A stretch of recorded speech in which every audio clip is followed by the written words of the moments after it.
Okay. Wonderful. Okay, so first of all, welcome everybody. Thank you for joining us today. I'm really excited because this is the first one of our sessions within the Employability Learning Programme.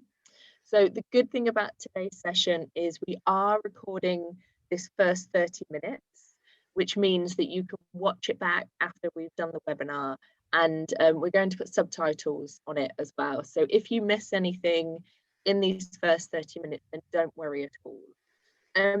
The rest of the session after the first 30 minutes is going to be a question and answer section. So at that point, we'll stop recording and we will get you to ask us all of the fantastic questions that you've got. So this is a 1 hour session in total. We will be finished around 1 o'clock. Any other sessions that we do at Baytree or with me as Zing, and I'll introduce myself in a moment, they're always very relaxed. You know, we're here to help. We want you to have all of the answers you need to be able to feel confident to start writing your first CV and also your cover letter. And we've got some really fantastic handy guides and videos that go with this as well. So we'll actually send those out to an email after we finish this session. So one of the fantastic things about this is that I'm the only person hopefully being recorded. Hopefully everybody's turned their cameras off. And we want to be able to give you that forum at the end. So I'll get started and actually start the slideshow. So first of all, welcome. We're going to have a look at some of the following things today. So we're going to look at what to do when you're starting your CV and some top tips in this area. We're going to have a little bit of a look at what your CV should include, lots of different things, but we'll kind of list them as well. We'll look at your experience, and actually if you don't have experience or you don't have experience in the UK, then that's fine. We've got some different alternatives. We're going to look at how you can format your CV. So this is the best way to lay your CV out. And also look at how to write a cover letter and actually what a cover letter is and what it does. And then finally, as I said, the last 30 minutes of the session will be a time for you to ask any questions that you want to ask, but also just to give us any comments or any kind of thoughts that you have. One of the things that I'll encourage you to do throughout this first 30 minutes is just to write as many notes as you can, anything that you think is going to be helpful when you come to write your first CV or cover letter.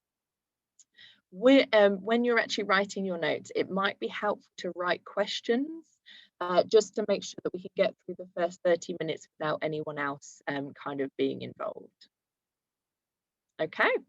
So this is me. This is obviously a much nicer picture of me than I probably care to admit. I'm Zoe Holland. I own a very small business called Zing Learning, where I focus on training and social mobility, diversity, inclusion, and I tend to work with businesses and help people in those businesses to create belonging and inclusion. So I've got about 15 or so years experience in the learning world. So hopefully I can give you lots of helpful advice and tips. And in those 15 years, I spent a lot of time working in HR and actually recruiting a lot of people. So I've looked at thousands of CVs. I've interviewed many, many, many people. So hopefully I'll be able to give you some of that information as we go through today. Like I said, I've got a really varied background within HR, recruitment and learning. So as I said, I train organisations in inclusion, and I'm really fortunate because I have the opportunity to support the Baytree Centre and actually do some work with Anna, who you've just seen there, and Natasha as well, and some of the ladies as well, trying to help to support you to build your confidence, to be able to find new jobs and settle into those jobs as well. So getting started on how to start your CV and actually why it's important is probably a really good place to kind of get kicked off. So here's some really simple tips. When you first start creating your CV, it's really important to be prepared One of the things that you'll find is when you're applying for jobs, your CV will be seen by many different people. So normally they're seen by somebody who is a recruiter. Sometimes these recruiters work in the company, and actually sometimes they work with agency. So that means that lots of different types of people are going to see your CV. So you need to make it as simple and as easy to read as possible. And I'll take you through some of the ways that you could do that as we kind of go through. So first of all, here's some tips just to kind of get you started. When you first start working on your CV, try to make sure that you don't have any distractions. This could be children running around, it could be works going on, because obviously we're all in home at the moment. Try to make sure that you've got a really good chunk of time, I'd say a good few hours, so you can sit down and try and work through as much as possible. You will need a strong Wi-Fi connection, and the reason for that is because there's really fantastic CV builders and cover letter templates that you can find online, which means you don't have to start from scratch. So try to make sure you've got a decent Wi-Fi connection. A computer or a laptop. Now, you can absolutely use your phone or a tablet to create a CV. I think it's just much easier if you do it through a computer or a laptop. So if you can get hold of a computer or a laptop, say a friend has one, perhaps you have one, or perhaps somebody at the Baytree can support you with that when you go in next, then actually it's much, much easier for you to be able to write your CV. And then the final thing is just to make sure you have everything that you need, which leads me on to the next page, which is preparing to write your CV. So when you're preparing to write your CV, you need to make sure that you've got all of your information. So this is with regards to your details. So do you have your address and your phone number, your email address, all of those sorts of things? Just make sure you've got them handy and with you. It will just make it go a little bit quicker when you're writing it. You'll also need to have your work experience. Now, this can be a little bit tricky if you haven't worked for a while, or it can be a little bit tricky if you're trying to think back quite a long time ago. So try to find a way to figure out when the dates were with your work experience and kind of where they were as well. And we'll go through that in a little bit of detail shortly. Think about any of the qualifications that you have as well, because I think it's really important to try and think back to the dates, where you did them, because again, I know that can be quite challenging because for most of us, it could have been 15, 20, 30, 40 years ago sometimes when we last studied. So try to remember when those dates were, try to think about the qualifications that you have before you sit down to do your CV. One of the other things that's really handy to do this is actually to try and find any certificates that you might have, because they'll have everything you need on there. They'll have the dates on there, they will have the location that you studied in, and actually what qualification you got at the end. And then finally, any additional information. So these are things like your hobbies, any volunteering that you might have done, or anything that you think would be helpful for you to have when you sit down to write your CV. One of the other things to think about as well, and I think this is something that a lot of people misunderstand when they apply for jobs, it's think about the industry that you would like to work in. Think about the type of work that you would like to do. Because if you can think of this before you sit down to write your CV, you can actually then add things into your CV that are more likely to help you to get the job. Say, for instance, you really enjoy working with children. Actually, think about times that you have spent with children, whether it's your own children, whether you've worked in a school previously, whether you have babysat for a friend, or you're an auntie or something like that. These are really great things to have ready to put in your CV if you're looking for work in the childcare sector. A really great exercise, and this is actually in one of the guides anyway, is for you to create a list of all of the things you love to do and then actually to go on the internet and search for list of job types in the UK, and actually have a look down those lists and think about, well, actually, I really enjoy doing this one thing. I think I can do that in this job. I think one of the things we tend to forget about when we're starting to look for work is we think about the things that we've already done, and we think those are the only jobs that we can have. But actually, you might enjoy doing something completely different to your experience you've already got.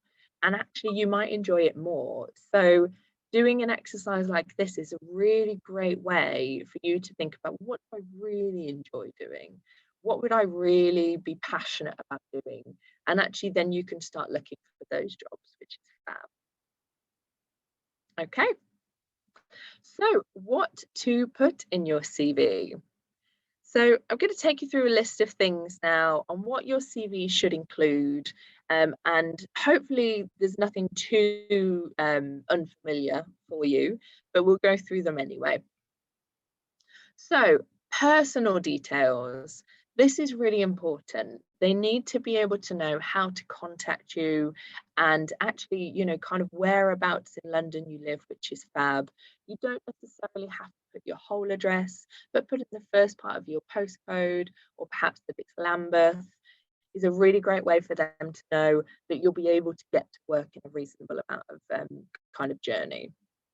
Think about an email address. One of the really, really important things that people get wrong when they're applying for jobs is they have a silly email address. So they might have swearing in it, or it might be a little bit silly because when they set it up, it's funny. So if it doesn't come across professional, maybe think about changing your email address if that's needed. If you don't have an email address, then obviously speak to the Baytree Centre just to make sure that you can get set up with one, so you can actually see all of the jobs coming in and you can apply.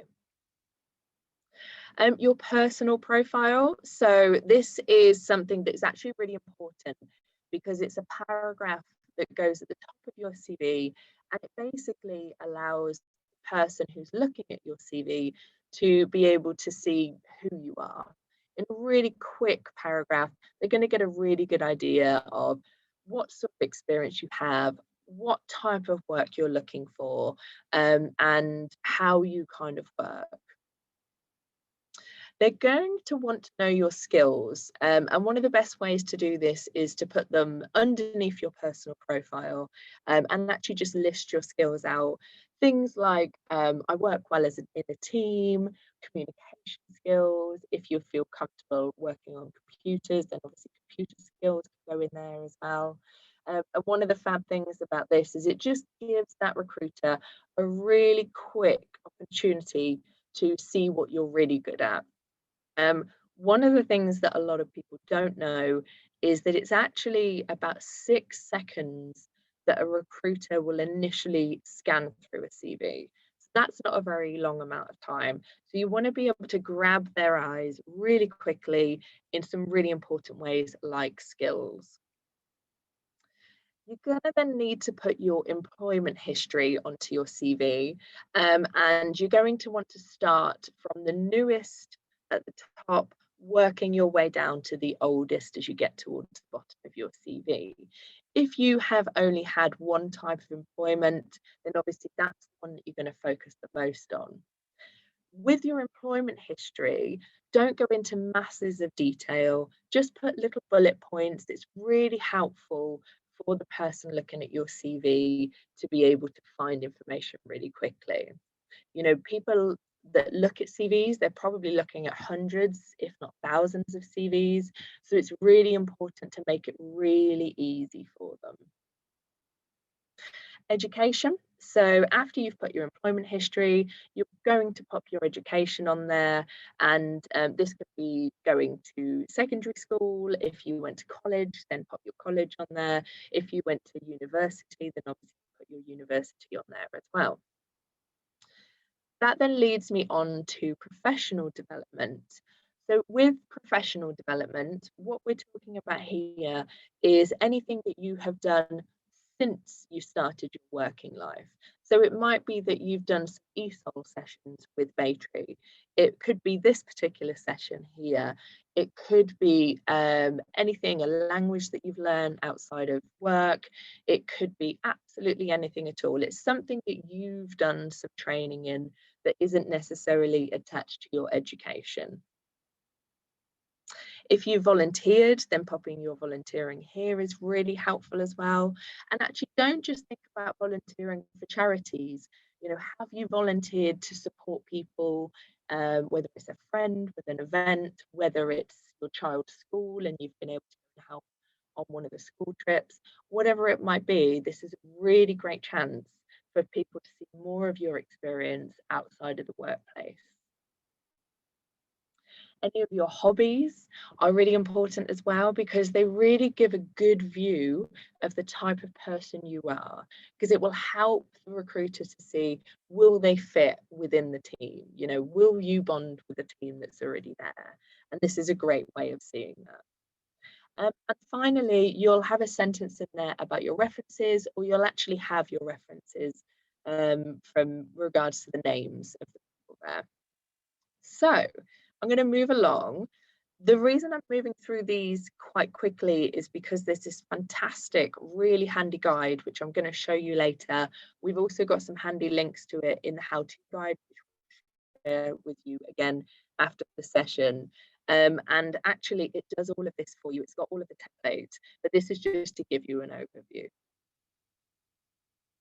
So there's some things to think about. One of the things to think about in kind of today, it's really important not to put any pictures or any icons on your CV anymore.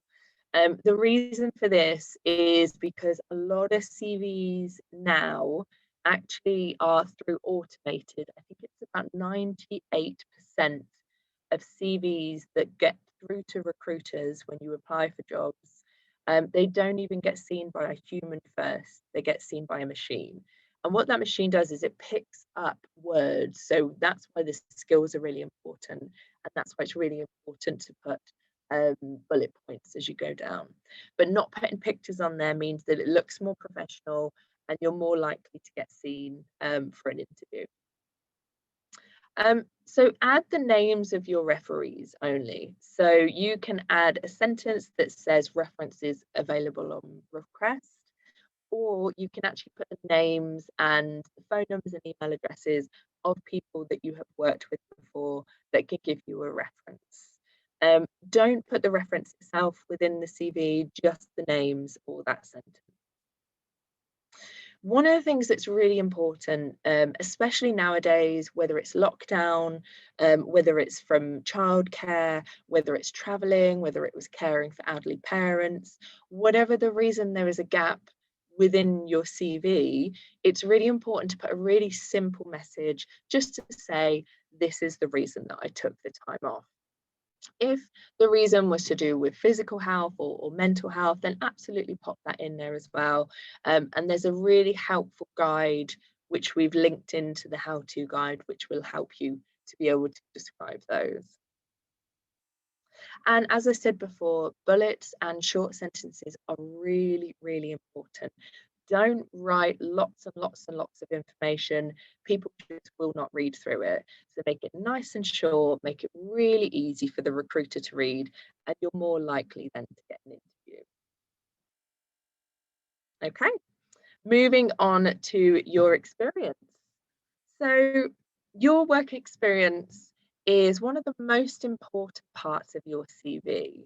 Now, the reason is the recruiter will be able to see what you have done before, and it gives them an idea of what you can do for the company you're applying for. So one of the best things about the work experience here is it doesn't necessarily have to have been in the UK. So if you have never worked in the UK before, then putting your experience in the previous country or other countries you have lived is helpful for the recruiter, because they can then see the experience that you have outside.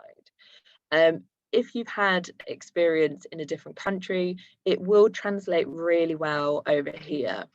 Now, the qualifications, maybe not so much. So if you have trained in something in a different country, it might not translate over here, but the experience will, and that's really important for the recruiters. Really doesn't matter where your experience was. And then finally, if you have never been employed before, then don't worry at all, as you'll have lots of life experience that you can put into your CV that will help recruiters see the sort of skills you have and how you might fit into the company and the team. So examples of this are childcare, volunteer work you might have done around the house, a work you've done around the house, caring for your family, any hobbies that you might have. All of these things are really great ways for the recruiter to see that maybe you don't have experience in the working world, but actually you've already got these skills and you can actually already do the job. So, formatting your CV. So, when we say formatting, what we mean is how you lay it out. So, where do you put things on the page to make it easy for the recruiter? It's really, really, really important. As I said, they only really look at your CV for 6, 7, or 8 seconds just to get an idea of whether or not they think you're worth putting through to the next phase. So the good news is, as I said, there's really fantastic online tools that are completely free where you can actually design a professional looking CV easily. And the best thing about these places is they're also the websites that you can directly apply for jobs, which is going to save you time in the long run as well. So I'm going to take you through one that read.com use. There are others. I personally just find this one the easiest one to use, and there's lots of jobs on read.com as well, so hopefully you won't miss the fantastic ones. So this here is what the website looks like, and I will take you to it in a sec. But the idea here is that we want you to be able to follow the really 4 simple rules there, which is be succinct and be clear. So when we say succinct, we mean just get to the point. Make sure that if you've got experience in managing office diaries, then you put that in there. If you've got experience with cleaning, then you put that in there. One of the things that people find the most difficult with CVs, and especially women, is the idea that we want to sell ourselves. A lot of people feel like they are bragging or that they don't feel comfortable doing this, but actually this is what your CV is. You know, it's basically the advert for you for a job. So it's really important. Don't be shy. Don't undersell yourself. You know, if you've done something that you're quite proud of, put it on your CV. That might be that one thing that actually gets you the work. Like I said, add things that aren't just work. They really want to get an idea of the type of person that you are. Don't forget your hobbies. You'd be surprised how important these can be. And actually, it just helps them to see whether or not you'll fit with the team. As I said, use a free online CV builder. One of the things to kind of watch out for is there's a lot of naughty people online that are trying to charge people to create their CVs. There's lots of people that are trying to charge and make you pay for someone to look at your CV. You really don't have to. There should be no reason that you need to pay for anything at all. So please try and use one of these free ones if you don't build it yourself, because there's no reason you should have to do that. And save as you go. That's really important. And I'll show you it very briefly, but it's so easy. You just click, you go, it takes you through the whole process, and you just add all of your information as you go. And the best thing about this particular one is you can actually download it as a Word document. So Word is the basic kind of package that all of your recruiters will have access to. So that's going to be your best bet to be able to use. Now, Indeed, which is another website you can apply for jobs, also has a free CV builder, but you can't download it as a Word document. So that's why I'm kind of showing you this read one very quickly. You can click on through when you go through your how-to guides. I've just realized the time, so I don't want to take you through that. So when why and how to write a cover letter. So cover letters are really important. They're probably more important now than they've ever been. Um, Cover letter is a half a page to a page that actually just describes what you're looking for, why you think you'd be fantastic for the job, and a little bit about your experience. It's just that little bit more information than you would find on a CV. So again, there's a fantastic free cover letter template on Read. Again, there's another one on Indeed and on some of the other CV and job sites, but this one you can download. It's a little bit easier for you to work on. So the first thing to think about is actually have a great opening. Think about, how can I introduce myself? How can I show that I'm friendly straight away? How can I show that I'm going to be able to work in a team? And how am I going to grab their attention right at the start? Explain why you're right for the role. So there's some really great guides on read.com as well, which you'll find in the links that we've put in the how-to guides, that will go into a little bit more detail for you with this. So you can have a really good read through those as you're kind of writing through it. Explain what you can bring. You know, the reason they're looking for somebody is to be able to do the work, but they're also going to have gaps within the team. So actually you might be able to bring a skill that another team member can't bring. And even if you don't have experience, that might mean that you get the job over somebody else. So think about what you can bring to the team, whether it's energy or passion, or whether it's teamwork or whatever it might be.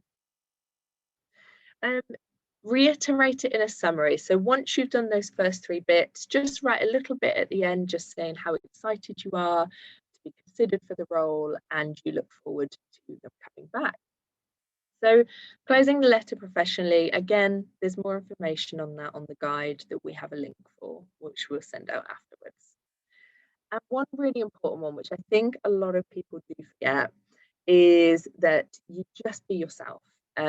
Yes, be professional, of course, but they want to see your personality. This is their first impression of you, and it's really important that they get to know who you are. One of the other really important things is, and we'll talk about this as we move through this learning program over the next few webinars, is that you have to personalize each letter for the job that you're applying for. So when we go into applying for jobs, we will take you through that in a little bit more detail, but just to give you a little bit of a heads up here. Okay, so I'm just going to give you a quick summary of the top tips, and then we will stop recording and we will get some questions. So the first one is be prepared. So make sure you set aside some fantastic time. Try to make sure that you won't get any distractions. If you do have children, when they're at school, if you have the time at that point, that would be a fantastic time to start doing your CV. And just make sure that you've got decent Wi-Fi and that you know all of the dates and you have all of your certificates, things like that. It will just make it go a lot easier. Do some research on the industry and the job type that you're looking for. You know, you might have worked in healthcare before and you might not have enjoyed it that much. So actually then think, well, do I really want to go back to healthcare? And while yes, that might be helpful in the short term whilst you're looking, you might want to think about doing something else that you're really passionate about. Perhaps you really enjoy the outdoors, and then you can find a job that helps you to be more outdoors. Sell yourself. I know it's awful. It's really not comfortable for us, like I said, especially as women, but it is really important, because if you don't sell yourself on the CV, then they're very unlikely to call you in for an interview. Use the tools that are already there. So please use one of the free online tools with the links that we've sent you. It's going to make your life a lot easier. It will look really professional when a recruiter gets it, and it means you won't have to pay any money to anyone to actually do it. And finally, write a personalised cover letter. Bring your personality out. I would suggest writing a cover letter for every job that you apply for. Now, it sounds very, very long-winded, but it's really important to be able to be seen. And we'll talk about more of that once we go through applying for jobs, which is a webinar, I think, in a few weeks. Okay, that's it. So we're on to question and answer phase. I'm going to stop sharing, and if I can ask Anna to stop recording now, that would be fantastic. And then I'm going to ask you if you could put your cameras and your microphones on when you want to ask